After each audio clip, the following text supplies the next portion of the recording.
Vamos abrir nossas Bíblias em Gênesis, capítulo 38.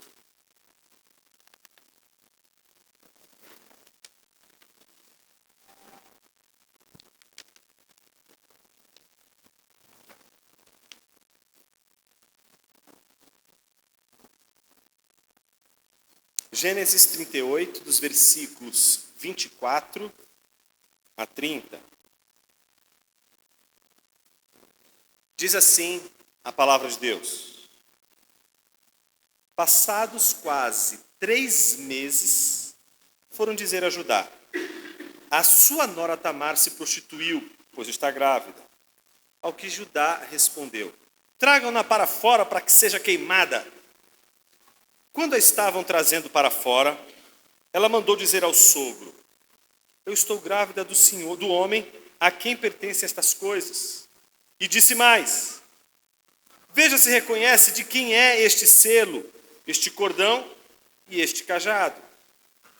Judá os reconheceu e disse: ela é mais justa do que eu, porque não a dei a selar meu filho. E nunca mais teve relações com ela. E aconteceu que, estando ela para dar à luz, havia gêmeos no seu ventre. Ao nascerem, um pôs a mão para fora e a parteira, tomando-a, amarrou nela um fio vermelho, dizendo: este saiu primeiro. Mas recolhendo ele a mão, o outro nasceu primeiro. E a parteira disse: como você rompeu a saída? E lhe deram o nome de Pérez. Depois nasceu o irmão, em cuja mão estava o fio vermelho, e lhe deram o nome de Zera. Oremos. Pai querido, fale conosco através de tua palavra, ilumina nossa mente, para que a gente entenda que o Senhor quer nos ensinar nesta manhã. Traga transformação, restauração e edificação para nós, teu povo. É isso que esperamos da tua palavra. Alimento, edificação, transformação, restauração. No nome de Jesus, teu filho, oramos. Amém. Por que Deus e o Espírito Santo desejam ter essas questões vergonhosas e abomináveis escritas, preservadas e lidas na igreja? Por que a gente tem de ler textos como esse, que nós estamos nos debruçando há 2 domingos, com este último domingo encerrando? Ora, esse texto tem um propósito. Esse texto tem uma finalidade. Ele não poderia ser retirado da sequência a qual ele foi inserido, a qual ele foi trabalhado. Se a história está exatamente aqui, nesse momento da narrativa, é porque Moisés sabia da importância deste relato neste exato lugar. Porque aqui é tão importante que antes de saber sobre José, antes de saber do que aconteceu com José, eu preciso saber o que aconteceu com aquele que foi responsável por vendê-lo para o Egito. Porque é preciso, antes de ir para o Egito, saber que fim teve Judá, o mentor, aquele que vendeu seu próprio irmão, aquele que se livrou do seu irmão usando os recursos mais sórdidos e com as preocupações mais sórdidas, como, por exemplo, a preocupação com a sua própria reputação, seus próprios interesses. Talvez hoje a gente encontre os primeiros lampejos que nos oferecem a segurança e o significado que precisamos desta passagem para entendermos o que vem adiante. Não só nos próximos capítulos, mas no desfecho de todo o livro de Gênesis. Ouso dizer que que o desfecho do livro de Gênesis não seria o mesmo sem o capítulo 38 de Gênesis. Uma pena que a gente só vai poder saber disso na última exposição do livro de Gênesis.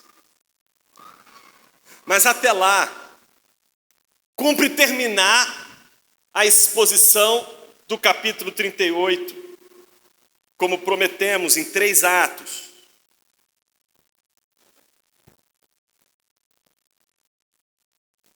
Nós dividimos a nossa exposição em 3 atos. A primeira exposição, que tratava da desobediência e da desventura, nós nos dedicamos à análise do versículo 1 a 11. O segundo ato, dedicado à astúcia e ao engano, estudamos os versículos 12 a 23. E hoje analisaremos o terceiro ato, que tem como tema o arrependimento de Judá e a restauração de Tamar. Ao todo são 6 cenas. 6 cenas do tipo AB, BA, AB. Vou explicar. A desobediência de Judá, A. A desventura de Tamar, B. Segundo ato, mais 2 cenas, cenas 3 e 4. A astúcia de Tamar, B. O engano de Judá, A.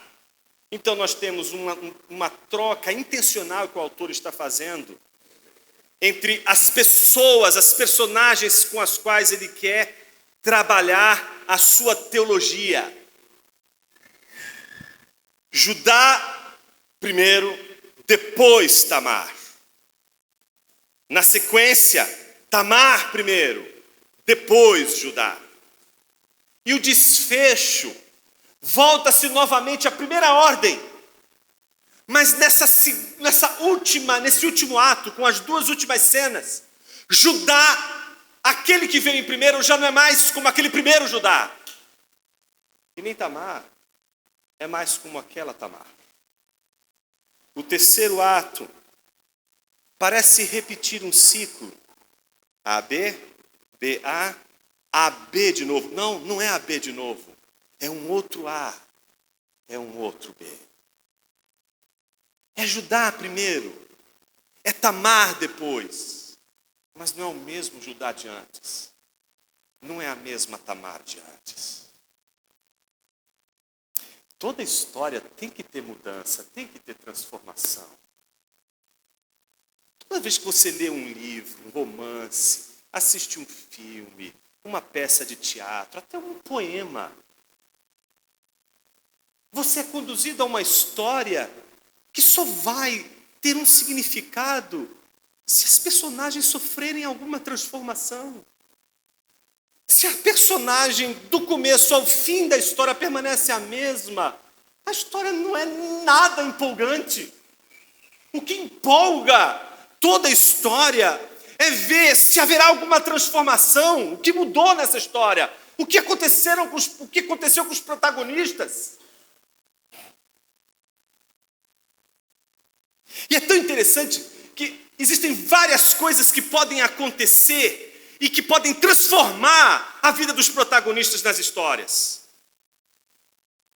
O cinema deu um nome chique para isso. Plot twist. Reviravolta. Não é? Mas o cinema não descobriu o plot twist. O cinema não descobriu a reviravolta. Por exemplo, quando em 1980 saiu o 5º episódio de Star Wars, ninguém esperava uma frase que virou todo o jogo. No. Já lembra, né? Não! Eu sou teu pai! É aquela revelação que vira todo jogo. Por que vira todo jogo? Existe o herói E existe o vilão. E o que gera toda a reviravolta na narrativa? Os dois inimigos têm uma relação pai e filho que não reconheciam, não sabiam. Ou pelo menos um deles não sabia, né? Ou será? Tem teorias, tá? Mas aí eu deixo para os nerds, não é? Como o Júlio, por exemplo, elencar para você inúmeras teorias de quando Darth Vader descobriu as coisas que descobriu e Luke Skywalker descobriu as coisas que descobriu. Mas o que interessa é que uma frase, não, eu sou seu pai, vira o jogo. Vira o jogo. A gente acha que isso acontece no cinema, a gente acha que isso acontece nas histórias modernas. Mas isso foi tão estudado no passado, que existem tipos de reviravolta que desde o passado, os preocupados com a poética se interessavam. Um deles, que é o mais importante, eu diria, de todos, que é Aristóteles, no seu tratado chamado Poética, ele diz que existem dois tipos de reviravolta, dos muitos que existem, mas os dois os mais importantes. Um deles é a anagnórise, de reconhecimento, não é do grego, reconhecer. Anagnórise, ela é exatamente imagina, duas pessoas estão num litígio, duas pessoas estão brigando, duas pessoas estão numa antítese muito forte, mas uma delas pelo menos não sabe a real história, ou às vezes as duas não sabem a real história. Às vezes você vai precisar da intervenção de um terceiro, não é? Que vai revelar o que elas não sabem. Por exemplo, na tragédia de Édipo, não é? Édipo, o rei Sófocles coloca em Tiresias a responsabilidade para dizer, para revelar a real identidade, para depois, no final das contas, tanto Jocasta como Édipo descobrirem que eles são aquilo que eles lutavam para não ser. Eles reconhecem, descobrem, aí vira a tragédia. Isso pode acontecer numa tragédia, isso pode acontecer numa comédia, pode ser em qualquer história. Mas veja, o que faz uma agnorese? Alguma coisa é usada para o reconhecimento, ou um divinatório, um ser que vai revelar, um mensageiro que vai dizer a verdade, vai revelar as identidades das pessoas que não sabem, não se reconhecem, ou às vezes objetos. Nunca viu filmes, histórias, em que de repente um está lutando contra o outro, e aí de repente olha, ei, que lenço é esse que está no seu ombro? E você diz assim, esse é o lenço da minha mãe. Não! Não! É a minha mãe! Você é meu irmão! Pronto, aí isso é reconhecimento. Então vira o jogo, aqueles que estavam brigando se descobrem agora irmãos.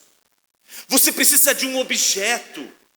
Sabe aquele objeto que de repente denuncia tudo? Uma fruta no jardim do Éden, por exemplo. Um objeto, qualquer coisa, que de repente as pessoas não percebam que aquele objeto é o que elucida tudo, o que explica tudo, o que faz reconhecer tudo, o que esclarece tudo e que muda toda a história. Esse é um tipo de reviravolta. O outro tipo de reviravolta é mais conhecido, que é a tal da peripécia. A peripécia, Aristóteles diz que acontece quando no meio de uma história, você tem uma mudança tão drástica do destino que alguém que estava destinado a morrer, que merecia a morte, nada mais do que a morte, de repente algo acontece e o jogo vira. E aquele que estava condenado à morte, iria ser enforcado, é liberto da forca, é liberto da morte. E muda essa história que ninguém esperava que poderia mudar. Sabe aquela coisa que está acontecendo e vai morrer, não tem mais jeito, está todo mundo triste. Vai morrer. Ninguém sabe o que vai acontecer. De repente aparece alguma coisa e muda toda a história. E aquele que você achava que iria morrer, não morre. Justamente o jogo vira, a história é outra, o destino é outro. Isso é uma peripécia. Acontece em comédia, acontece em tragédia, acontece em qualquer história. Aristóteles acha que ele descobriu isso. E escreveu na poética dizendo, olha, é assim que funcionam as histórias. As pessoas, elas são atraídas por histórias quando elas têm peripécias, mudanças drásticas que ninguém sabe, mas que muda toda a história. E reconhecimento. Pessoas que estavam enganadas, pessoas que estavam achando uma coisa e de repente um objeto ou uma pessoa, um mensageiro, um profeta, um sábio revela a real identidade delas e das pessoas com as quais ela está interagindo. E tudo muda, a história muda. Deixa eu colocar isso em outras palavras. Vamos sair do mundo da literatura e para o mundo real. Nunca você encontrou alguém que quando você olhou pela primeira vez diz assim, credo, nunca teria relação com essa pessoa. Jamais. E depois casou com ela? Eu vi alguns cutucando agora, vou tomar até uma aguinha. Isso é um baita de um plot twist, né? Jamais casaria com uma psicóloga. Entende isso? Entende o que é uma grande virada? Você de repente vê coisas que acontecem e mudam na sua vida. Um acidente de carro. E de repente as pessoas do acidente de carro, veja, já não é mais uma pessoa que está revelando algo que se descobriu. Um acidente te fez mudar tudo e você não é mais a mesma pessoa. Uma doença. A perda de um ente querido. A perda de um emprego, sente uma tragédia, um drama, e de repente, passado o drama, você não é mais o mesmo, você mudou. Ou mudou para melhor, ou às vezes para pior. As perdas, as peripécias, as reviravoltas no seu destino te tornaram uma pessoa mais fria, mais calculista, mais cínica, sabe, uma pessoa com muita suspeita do outro, suspeita do mundo, suspeita de tudo. Uma pessoa que não consegue se entregar, que não consegue confiar, às vezes uma traição. Um amigo, um cônjuge, um pastor que você confiou tanto, tanto, tanto e que abusou de sua fé, abusou de sua ingenuidade no início da sua trajetória, da sua caminhada na igreja. E aquilo te tornou frio, te tornou uma pedra. Mudou, mas não foi para melhor. Teve uma reviravolta, teve uma mudança, mas te deixou frio. Te deixou azedo, te deixou amargo. A vida também é cheia de peripécias. A vida também é cheia de anagnorizes, ou de reconhecimentos e autorreconhecimentos. E são esses reconhecimentos de pessoas que nós não conhecíamos e passamos a conhecer de verdade, que a vida muda. De repente você se envolve tanto com uma pessoa que você acha que conhece e de repente ela não é quem você pensa que é, e aí de repente vira o jogo, muda tudo. Eu não estou falando apenas de literatura, cinema, teatro. Eu estou falando daquilo que de Platão a Shakespeare, os autores sempre disseram, a vida é um teatro. E que teólogos como Lutero, e sobretudo Calvino chegavam a dizer, como Lutero, que Deus nos deu Larven Gottes, as máscaras de Deus para vestir, seja de um sapateiro, seja de um arquiteto, seja de um sacerdote. Ou, como vai dizer Calvino, o teatro da glória de Deus, que é o mundo como um palco, onde todos aqueles que debaixo da providência divina, que é o grande enredo da história de Deus, vivem as peripécias da providência, vivem os reconhecimentos da providência ao longo de cada momento em que Deus coloca o dedo na história que Ele mesmo cria, a história que Ele mesmo ordena. Seja com uma mulher que de repente está prometida para casar e da noite para o dia aparece grávida do Espírito Santo, seja para uma mulher que da noite para o dia vivia marginalizada e à espera do cumprimento de uma promessa feita e não cumprida, e que de repente, da noite para o dia, é mãe de gêmeos.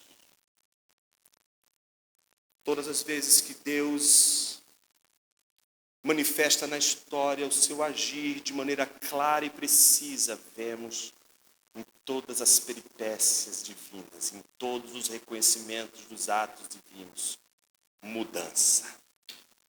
E é sobre isso que a gente vai falar hoje. Mudança. Não dá para a gente ter uma história com Deus sem mudança. Não dá para andar com Deus sem transformação. Não dá para se envolver com a igreja sem transformação. E as bases da transformação são duas, que correspondem aos dois temas, as duas cenas que encerram a última parte da nossa exposição de Gênesis 38, que é o arrependimento de Judá, dos versículos 24 a 26, e a restauração de Tamar, do versículo 27 a 30. O texto é muito simples, é um desfecho muito simples, mas extremamente significativo. Observe comigo a primeira parte. Na primeira parte você vai perceber aquilo que eu vou chamar aqui de anagnórise de Judá. O reconhecimento de Judá. O que aconteceu? Qual é o plot twist? Qual é a reviravolta de Judá? Observe, o texto começa dizendo: passados quase 3 meses, foram dizer a Judá. Eu quero começar com esse. Foram dizer. Olha, me disseram. O rádio peão entrou em ação mais uma vez. Não sabemos quem é, não sabemos o nome, mas a fofoca é um negócio que corre numa velocidade absurda. De repente, 3 meses, a pobre Tamar já não consegue esconder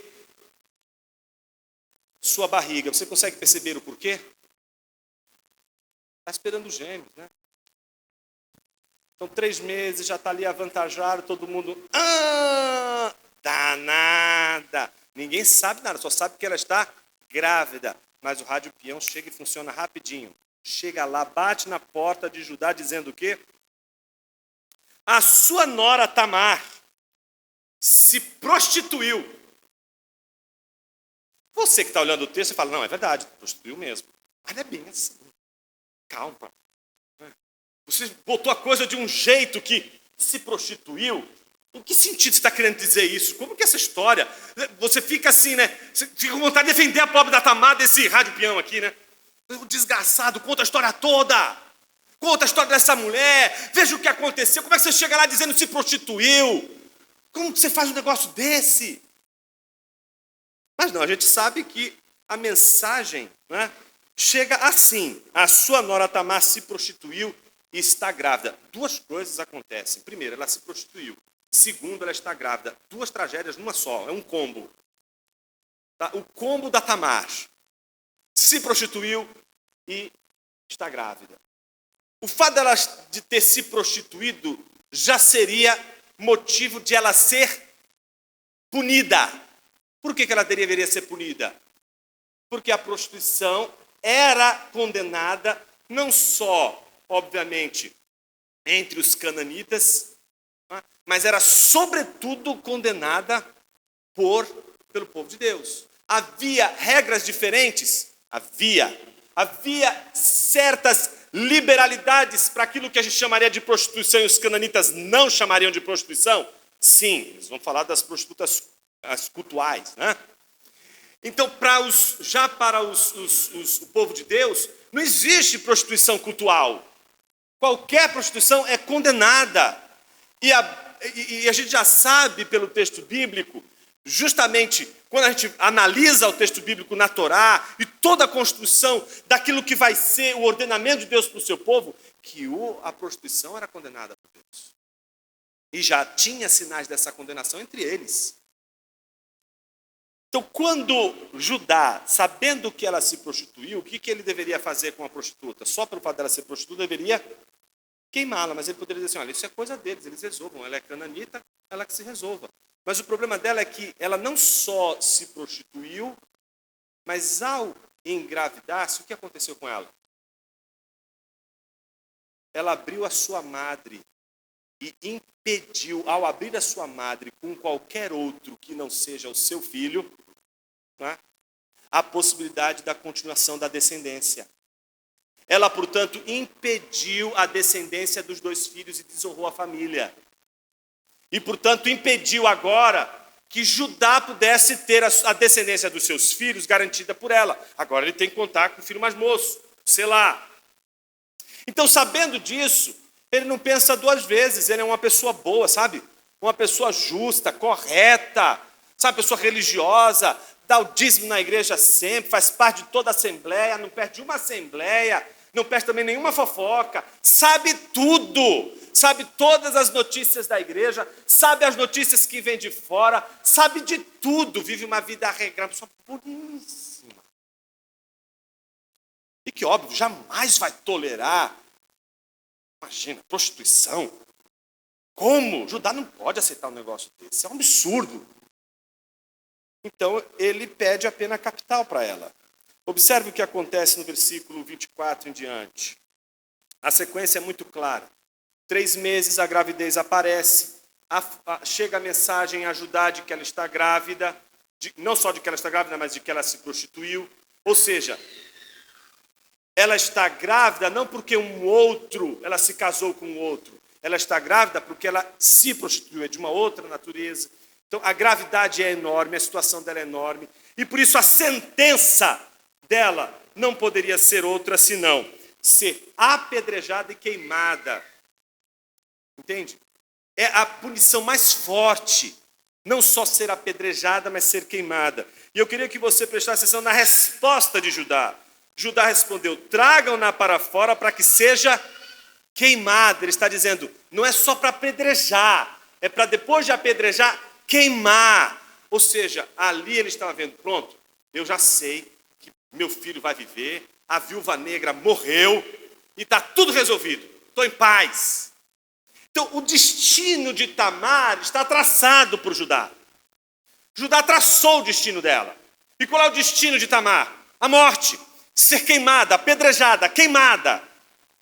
E na porta da cidade. Só que acontece algo interessante. Veja, aqui o exemplo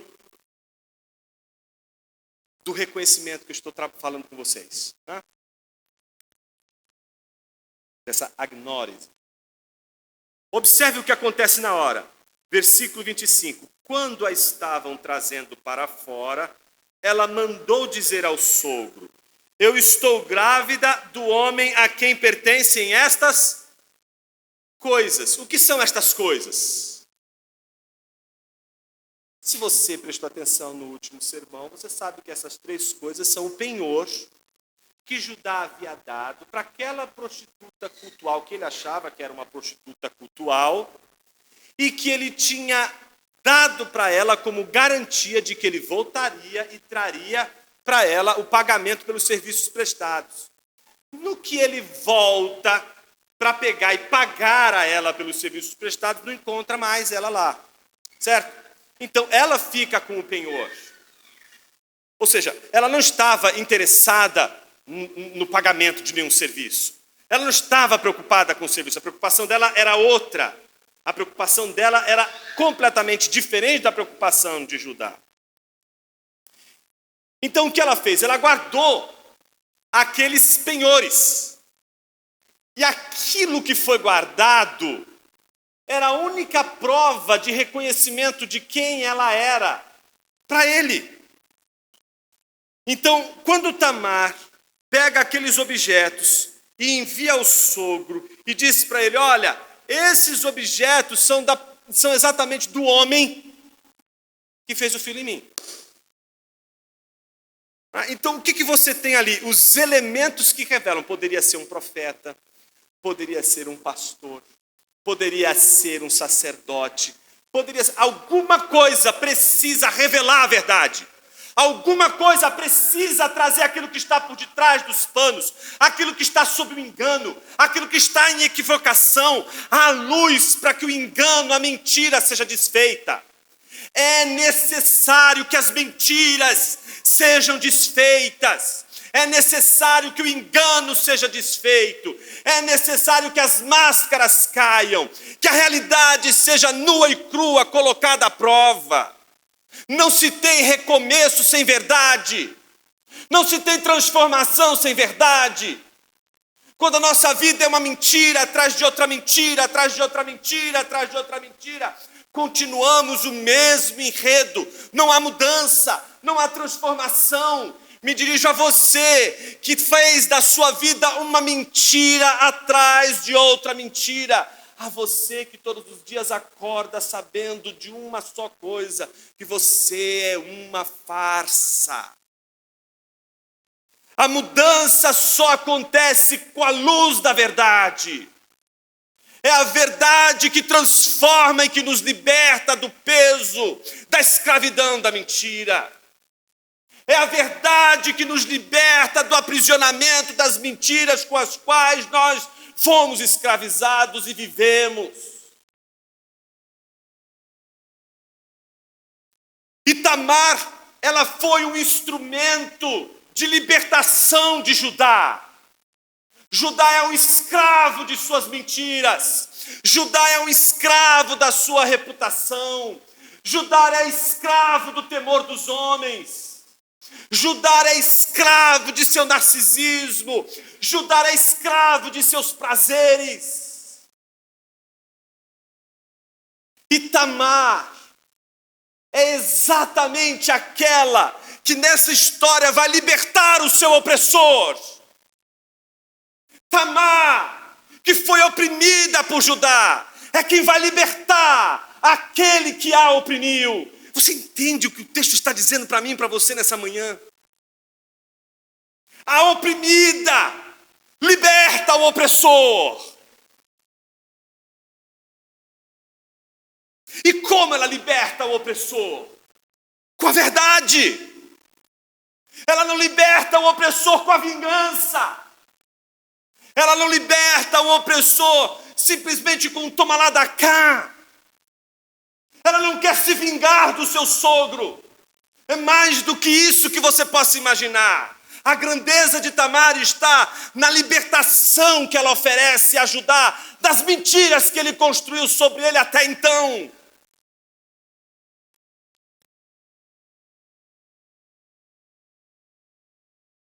Ousaria dizer que todo crente precisa de uma Tamar. Precisa de um libertador. Precisa de alguém que o liberte. Isso só acontece quando nos é dita a verdade. É a verdade que nos liberta. É a verdade sobre quem nós somos que nos liberta. E Deus usa, meus irmãos, pessoas maravilhosas em nosso caminho para nos dizer aquilo que nós não queremos ouvir, a verdade sobre quem nós somos e o que somos. Fugimos dessas pessoas, queremos mandar elas para longe da gente. Elas são uma ameaça às nossas prisões e às nossas mentiras, os nossos castelinhos de areia. Mas são estas as pessoas usadas por Deus para provocar em nós o reconhecimento. Chega uma hora em que a mentira se desfaz e eu escuto a verdade sobre quem eu realmente sou, e isso muda a história. Enquanto você não ouvir alguém dizer quem você realmente é, sua história não muda, não vira o jogo, não tem reviravolta. Não tem nada que transforme a sua vida a não ser a verdade.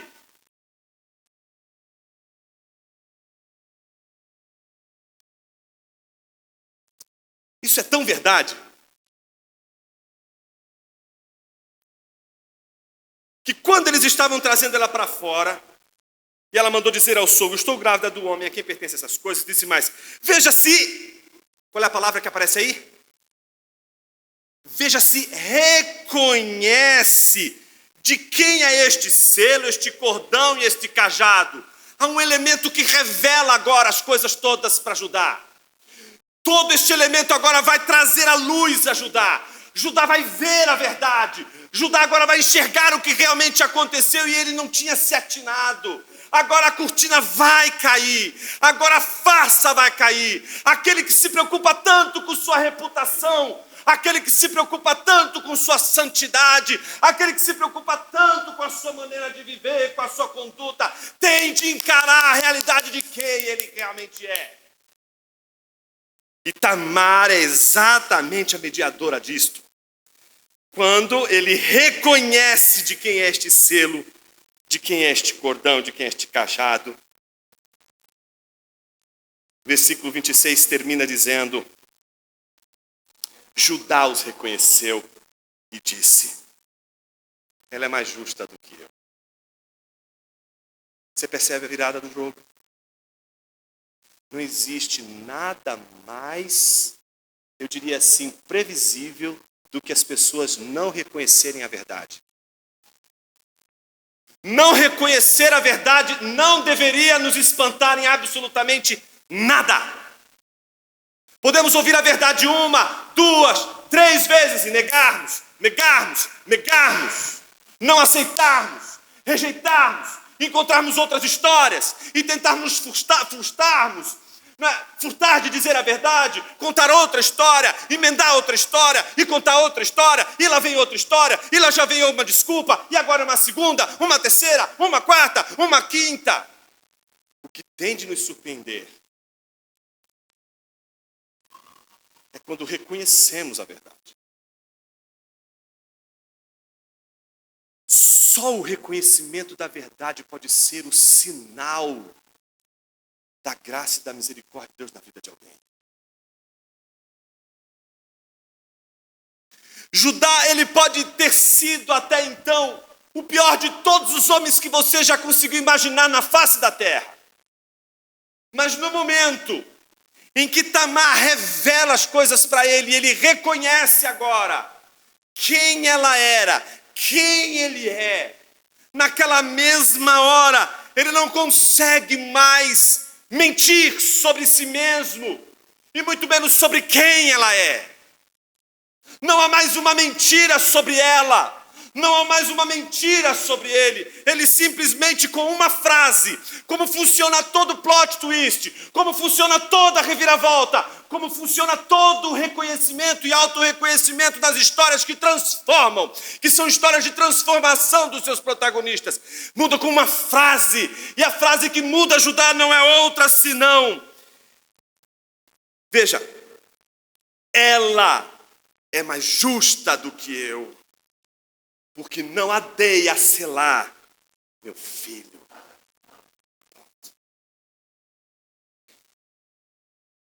Esse é o ponto mais difícil na vida de um crente, que é assumir responsavelmente os seus pecados e se arrepender, dando nome a eles. Nada vai transformar você a não ser a verdade. Pense em você, que dizer a verdade é simplesmente bater no peito e dizer: não, eu sou mesmo safado, sem vergonha, cachorro. Dá para cantar, né? Não adianta, você pode dizer 30.000 vezes com a sua boca. Papel e língua aceita qualquer coisa. Não se trata aqui de suas promessas vazias. Não se trata das promessas que nós fazemos. Vamos mudar, eu quero mudar, eu vou mudar, eu sei, eu estou errado. Isso é mais uma mentira, você não está percebendo que isso é uma mentira, você é um mentiroso, sua mentirosa. Mais uma vez você está mentindo, dizendo: eu sei, eu sou culpado, eu vou mudar. Vai mudar coisa nenhuma. Você pode dizer 30.000 vezes, eu vou... Por que a igreja na disciplina luta com uma coisa chamada impenitência? Porque a impenitência é um trabalho com a mentira. Qual é a mentira da impenitência? Eu sei, eu estou errado, eu fiz errado, eu vou mudar, não dá mais, eu vou mudar, pronto. Tá bom. Dali a 3 meses, o que acontece? Erra de novo, e erra de novo, e erra de novo. Você sabe por quê? Porque não é só confissão. Não é só falar. Você pode enganar com santidade. Você pode enganar com comportamento. Aqui não é engano. Aqui não é palavra enganosa. Aqui é o reflexo de uma descoberta. Você está olhando para Judá aqui, você está dizendo, caramba, ele descobriu. Você percebe que ele viu o que ele não estava vendo. Há uma descoberta. Minha pergunta não é se você está facilmente solícito a confessar os seus pecados. Minha pergunta é se isso é pecado mesmo. Se você sabe que isso realmente é pecado. Se você está convencido de que você descobriu realmente aquilo pelo qual sua vida hoje é uma farsa. E reconhece isso. Esse é o ponto. O ponto não é dizer. O ponto é reconhecer. O ponto é descobrir. O ponto é ver. Ver-se a si mesmo. Então nós vemos que a reviravolta de Judá começa aqui. Felizmente vocês não vão ver apenas hoje Judá. Vocês vão ver o arco redentivo de Judá. E Moisés, ele é tão perspicaz. Porque ele vai deixar agora a gente assim, agora que Judá ficou bonzinho, como que vai ser a história? Pois é, espera um pouquinho. Tem mais reviravoltas nessa história. Você precisa saber o que acontece com o opressor. Quando o oprimido é usado justamente para libertar o opressor. E quando o opressor lembra e refaz todo o seu caminho como opressor. Como ele lida com todos aqueles que ele oprimiu. Como ele lida com o seu passado. A gente não vai conseguir saber realmente se Judá foi transformado ou não, se não percebermos os longos anos que se passarão daqui até o final do livro de Gênesis e que faz com que este homem entre na descendência de Jesus, como cabeça da raça do Messias, ao lado de Tamar. Por isso a história de Judá é uma história redentiva. É a história que está dizendo para você o seguinte, você que é uma farsa, você que vê os seus pecados, reconheceu suas falhas, reconheceu os seus erros, e diz assim, eu não tenho jeito. Judá está dizendo, tem sim, se teve para mim, tem para você.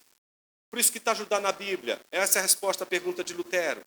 Judá está aqui para você olhar e dizer assim, caramba, tem chance para mim. Você olha para Judá e você diz assim, tem como mudar. Tem como transformar. Mas a transformação não acontece sem reconhecimento. Segundo, dos versículos 27 a 30. Então perceba, no final da exposição, nas duas últimas cenas, a estrutura AB volta, né? Então o narrador volta a falar primeiro de Jacó, de Judá, para depois falar de Tamar. Só que ele fala de Judá e Judá já não é mais o mesmo. Agora a gente vai ver que ele vai falar de Tamar. E Tamar também já não é mais a mesma. Por que Tamar não é mais a mesma?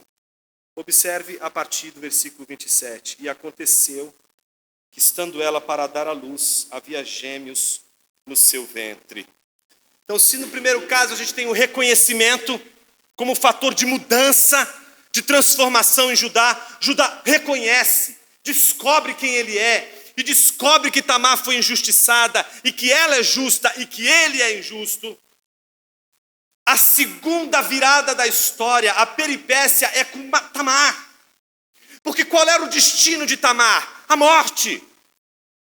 Era ser apedrejada, era ser queimada. Mas de repente algo acontece e o destino muda. A peripécia é isso. Se você o seu destino era para ser infeliz, você termina infeliz. Se o seu destino era cravado para você se tornar uma pessoa infeliz, o que torna isso uma peripécia? Algo que vai virar o jogo e vai te tornar feliz. Tem que ser sempre o contrário. Sempre o contrário. Então imagina, o destino dela era para morrer. E a história dela muda. Não só agora ela vive, mas gera um filho. Não, gera dois. Gera gêmeos. A história, portanto, de Tamar é a história da virada de um condenado à morte, que por algo extraordinário para uma mudança da história tão radical, passa da rota da morte para a rota da vida. Simplesmente da morte à vida. Num piscar de olhos.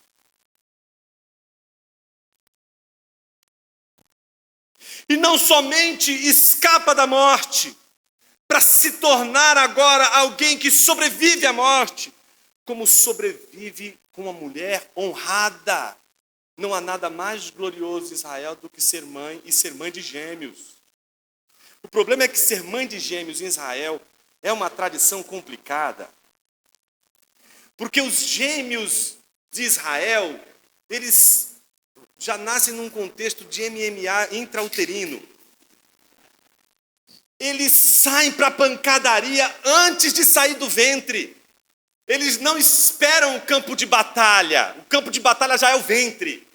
Eles já nascem violentos, já nascem truculentos e alguns já nascem vermelhos. Como é o caso de Esaú. E como é o caso daquele que sai primeiro, põe a mão para fora. Aí o que a parteira faz? Opa, não estou vendo nenhum pelo vermelho dessa vez. Deixa eu pôr uma cordinha vermelha aqui, estou brincando. O vermelho ali é só um sinal, não está ali à toa. É o sinal que compara para o leitor lembrar o seguinte: você lembra disso aqui? Quem era o primeiro? O primeiro era... Quem que era o primeiro? Não era Esaú? O que acontecia lá no ventre de Esaú e de Jacó? Uma batalha. E quando você tira Esaú, o que aparece na cena? Olha a cena grotesca. Jacó segurando... Não vai pensar no hino, né? É outro Jacó aqui. É outra história de Jacó. Está segurando ali. Querendo roubar o lugar do irmão. Querendo ser o quê? O primogênito. Interessante como há uma luta entre os gêmeos, entre irmãos, pela primogenitura. Para quem vai ser o primeiro? Isso, a gente olha uma coisa como essa, gente, e acha que isso é muito simples. Mas a briga entre irmãos, ela é tão importante para a teologia bíblica que acontece entre o povo de Deus, que a gente não tem ideia.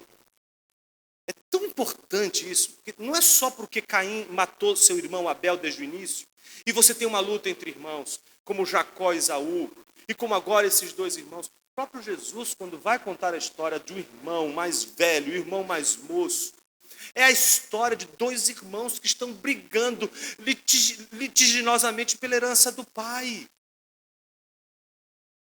Jesus está oferecendo os seus ensinamentos, de repente aparece um irmão dizendo para Jesus o seguinte: meu irmão não quer me dar parte da herança, faz favor de dizer para ele me dar a minha parte da herança. Jesus precisa dizer: que tenho eu parte contigo, eu sou algum juiz para julgar entre você e teu irmão? Ou seja, há em toda a teologia do Antigo e Novo Testamento uma discussão sobre irmãos. Irmãos que não se reconhecem, irmãos que lutam pela primazia, irmãos que querem o primeiro lugar, que lutam para o primeiro lugar. E é curioso como Tamar está gestando este povo de luta entre irmãos, esse povo que possui uma guerra entre irmãos desde o ventre, que guerreiam entre si desde o ventre, que não vivem harmoniosamente desde o ventre, que desde o ventre estão brigando. É curioso como a repetição da luta dos gêmeos aparece no final do texto, quando depois da parteira amarrar o fio vermelho e dizer: este saiu primeiro, recolhendo a mão, eu imagino que recolheu a mão porque o outro já estava puxando, ele já veio meio que, não posso sair agora, tenho que resolver um problema aqui dentro, espera aí. Não deu certo muito a estratégia dele, porque foi o outro que passou a perna e nasceu primeiro.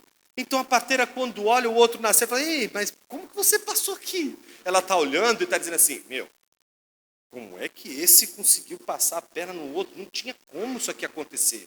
Entende? Alguma coisa lá dentro aconteceu, que o jogo virou lá dentro. Interessante isso, não é? Como as coisas mudam da hora para outra, né?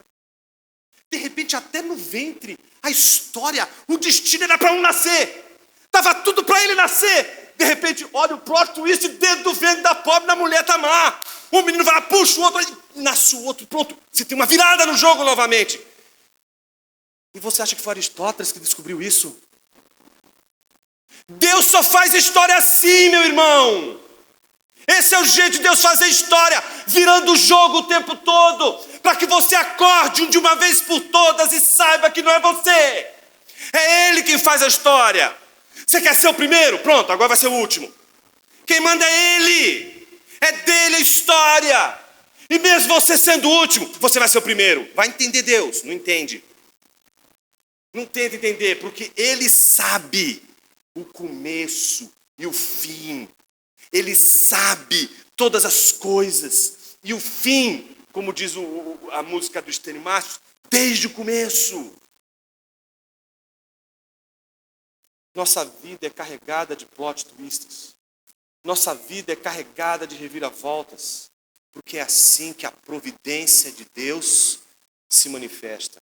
E se todos os literatos que estão aqui presentes soubessem a importância da doutrina da providência, saberiam por que um Vieira é tão importante para a gente. Porque não escreveu sem ter a doutrina da providência toda aqui, ó. A história toda é contada com a doutrina da providência aqui, ó. A gente quer contar a história sem providência. A gente é tudo cético, secularizado. A gente não consegue contar histórias para os nossos filhos sem providência, com providência. A gente tem que contar histórias onde Deus não intervém, onde a história que Deus está comandando, Deus não comanda. É você que faz, é você que acontece. Vai lá, mete as caras. A gente não consegue mais criar filhos submissos à soberania divina, à providência divina, porque nós já não acreditamos mais na providência divina. Se cantamos Deus cuidará de mim, ou se cantamos Cristo nos ajudará, é porque está no boletim da igreja, na hora das aflições, na hora dos problemas, nas horas mais difíceis. A primeira coisa que a gente faz é esquecer a doutrina da providência e se perturbar e lutar.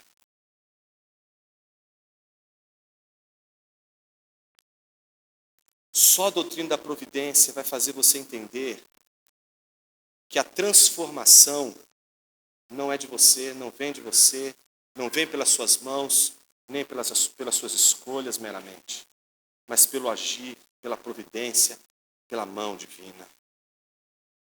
Jonas, como que a gente termina então isso aqui?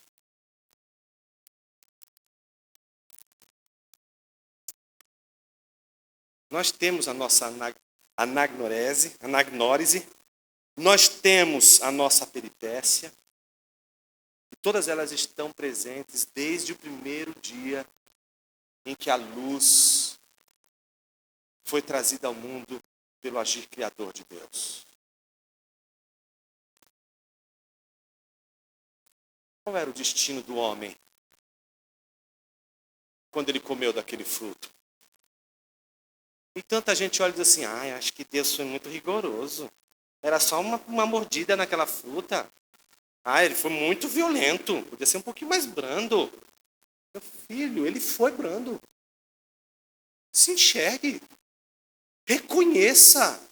Você não está percebendo, não. Você não reconhece que aquele momento em que Deus pune Adão, ali é misericórdia, amor e graça. Você não conseguiu perceber a grande virada de Deus no jardim? Certamente morrerás. É como uma Tamar condenada à morte. Todos estávamos condenados à morte. Comêssemos do fruto, morreríamos na hora. Esse era o nosso destino, essa era a nossa história. Você está achando que o plot twist é na vinda de Jesus, criança? O plot twist da vida e da história da sua vida está lá no Éden. Já está lá a sua vitória. Desde lá está a sua vitória. Quando desde lá ele poderia ter dizimado o homem, poderia ter matado o homem, mas ele deu uma nova história, deu um novo rumo, virou o jogo. A história é outra. Ele faz histórias com peripécias, sim. E desde o Éden ele vem mostrando isso para mim, para você, que temos tudo para destruir. E ele tinha tudo para cumprir o seu juízo e nos matar. E não nos matou. Nos deu uma nova chance. nos deu uma redenção, nos deu uma nova oportunidade. Ele vai transformando a nossa vida a cada momento, mas não só isso. Olha que coisa linda a história do Evangelho, veja isso. Ele é a imagem do Deus invisível, o primogênito de toda a criação. Todo mundo quer ser Jesus. Todo mundo quer ser o primogênito. É ele o primogênito, ponto. Não é Jacó, não é Esaú, não é mais ninguém. Ele é o primogênito de todos. Todos nós somos seus irmãos. Ele é o primogênito. Ele veio antes de tudo. Ele começou o jogo. Ele começou a história. Não tem como pegar no pé dele. Não tem como passar a perna nele. Não tem como chegar primeiro. Ele já chegou primeiro. Ele é o primogênito. Você já é o segundo, ponto. Engula isso. Ele é a imagem do Deus invisível, o primogênito de toda a criação, pois nele foram criadas todas as coisas, no céu, na terra, as invisíveis, as visíveis, sejam tronos, soberanias, principados, potestades, tudo foi criado por meio dele e para ele. Ele é antes de todas as coisas, nele tudo subsiste, ele é a cabeça do corpo que é a igreja, ele é o princípio, o primogênito dos mortos. Nem na ressurreição ele deixou você ser primeiro. Nem na ressurreição. Ah, mas e Lázaro? Morreu de novo, infeliz. Você não sabe o que é ressurreição. Aquilo ali, você acha que... Aquilo ali, veja, a pessoa morreu agora. Aí alguém ora e ressuscita de novo. Aquilo ali não é a sua ressurreição não, filho. Você está viajando? É para acontecer uma coisa do tipo, Lázaro voltar, não, por que me voltaram para viver de novo aqui? Veja, a ressurreição que eu estou me referindo não é essa não. Eu estou me referindo àquela ressurreição que Jesus aparece para os discípulos, gloriosa. Que eles não conseguem saber muito bem quem ele é, mas vê as marcas de um Cristo glorificado. É dessa que eu estou falando. Ele é o primogênito. Nem a morte ele deixou você ficar em primeiro lugar. Ele nasceu primeiro. Ele morreu primeiro, a maior de todas as mortes. E ele primeiro viveu a maior de todas as ressurreições. Ele é a primazia de tudo. Está em Colossenses capítulo 1, versículos 15 a 18. Romanos 8, 28 a 30. Sabemos que todas as coisas cooperam para o bem daqueles que amam a Deus, daqueles que são chamados segundo o seu propósito, pois aqueles que Deus de antemão conheceu, ele também predestinou para serem conformes à imagem do seu Filho, a fim de que ele seja o primogênito entre muitos irmãos. E aos que predestinou, a esses também chamou, e aos que chamou, a esse também justificou, aos que justificou, a esse também glorificou. Ele é o primogênito dentre os muitos irmãos. Apocalipse capítulo 1, versículos 5 a 7. Jesus Cristo, a fiel testemunha, o primogênito dos mortos e o soberano dos reis da terra, aquele que nos ama e pelo seu sangue nos libertou dos pecados e nos constituiu reino, sacerdotes para o seu Deus e Pai. A ele a glória e o domínio para todos sempre. Amém. Eis que ele vem com as nuvens e todo olho o verá. Todo olho o verá, até mesmo aqueles que o traspassaram, e todas as tribos da terra se lamentarão por causa dele, certamente. Amém. É por causa do sangue do primogênito que eu e você fomos salvos. Você percebe a virada? O primogênito, que tem que herdar todas as coisas. O primogênito, que tem de ser servido em todas as coisas, é justamente aquele que se doa, é aquele que se entrega, e mais do que isso, é aquele que foi traído.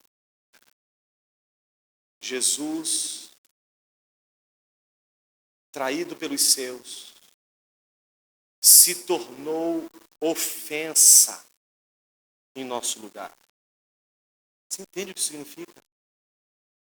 Jesus é o oprimido, mas diferente de Judá, ele nunca oprimiu ninguém. Jesus, ele foi oprimido pelos seus opressores, e é a sua opressão a causa da salvação daqueles que os ultrapassaram. Veja o que o texto diz com clareza. com todas as letras.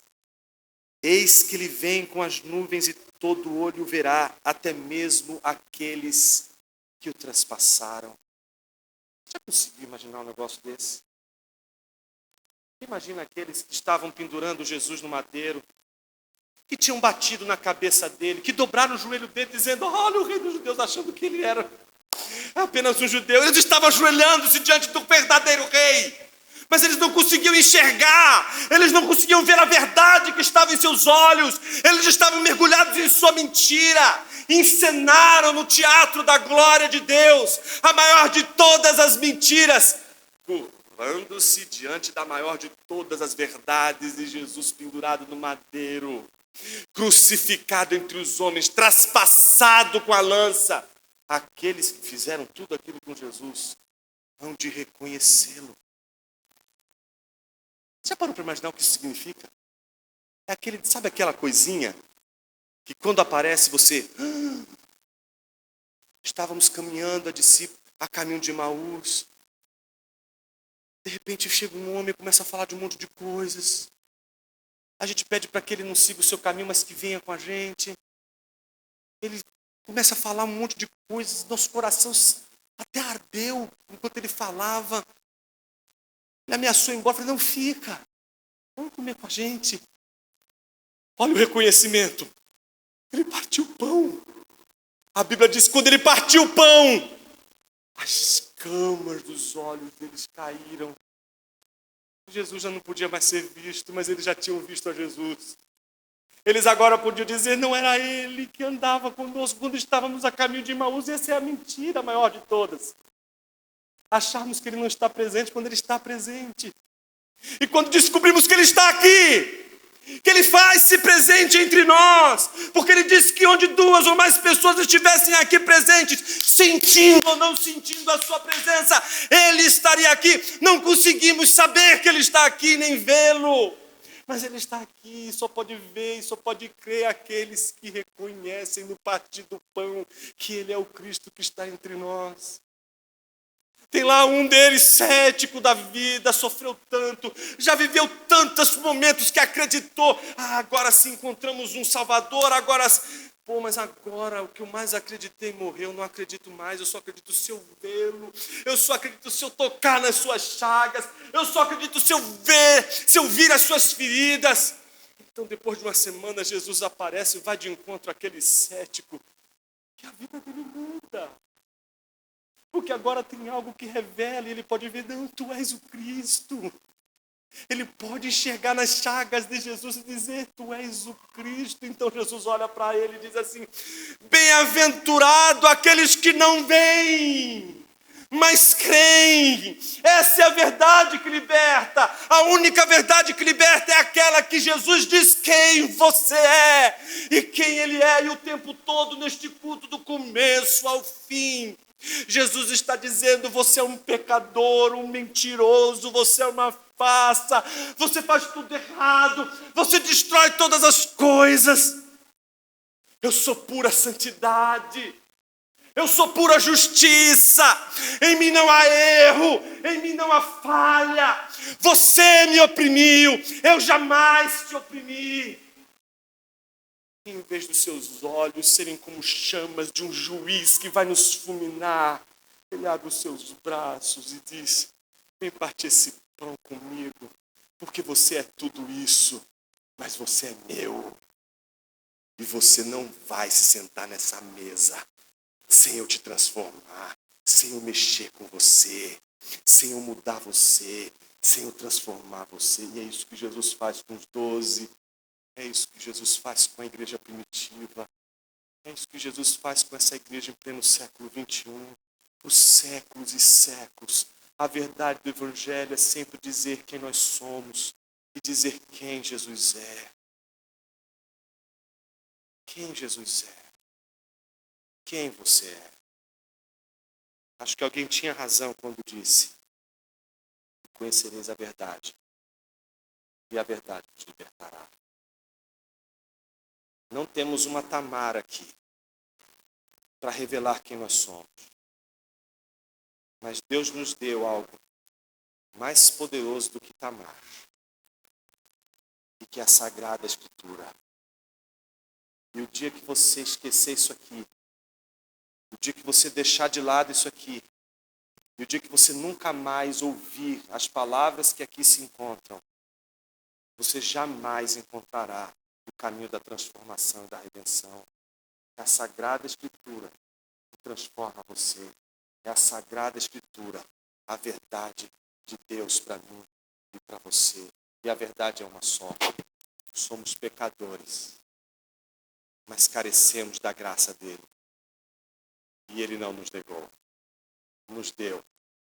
Não o que pedíamos, mas muito mais do que pedíamos. Queríamos sobreviver. Deus nos deu gêmeos.